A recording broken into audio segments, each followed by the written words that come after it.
I hear you. That's a great idea, but have you considered adding lesbians to it? I am Mary, codename Reeb, and I am making up for not vlogging every day in April.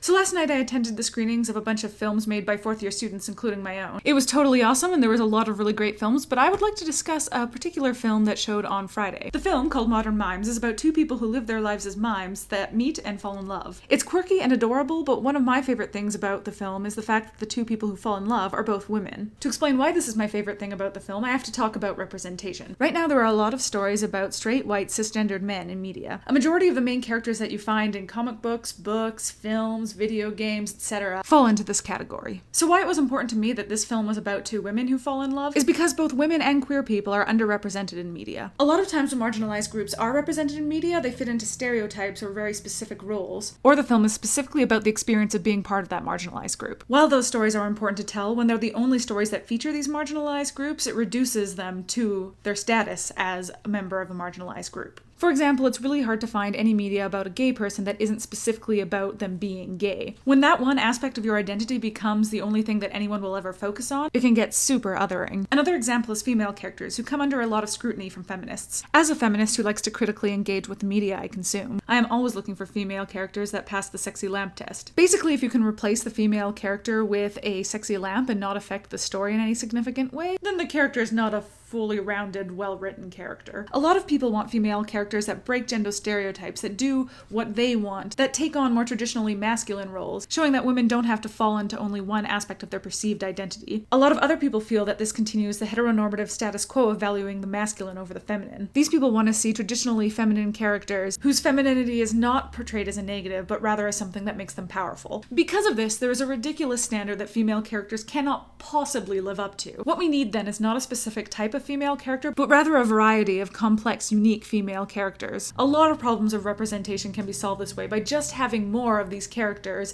than we have seen previously. Having a wider variety of these characters helps to normalize them. You may feel like it's just movies, it's just a book, what kind of difference can this really make? But the media plays a huge part in what we consider normal. Normalizing these groups in media helps to normalize them in real life. As a woman, I can tell you it was hugely important to me growing up to have characters like Buffy Summers from Buffy the Vampire Slayer to be an example of where I could possibly fit in the world. As a queer woman, Willow and Tara from the same series were incredibly important to me. Buffy helped me realize that there's nothing wrong with being feminine, and the other characters in that series helped me realize that there are many ways to be strong as a woman that don't have to do with physical strength or masculine traits, but also taught me that it could include these masculine traits, that I don't have to fit into a specific role created for me. The fact that a TV show changed the way I valued myself as a person is huge, and this is why representation matters. I'm not the only one who has changed the way I value myself as a person or changed what I want to do with my life because of a TV character, or a book character, or a comic book character, or any character from any media. Bringing this back around to Modern Mimes, this is the reason why having two female characters in love in this movie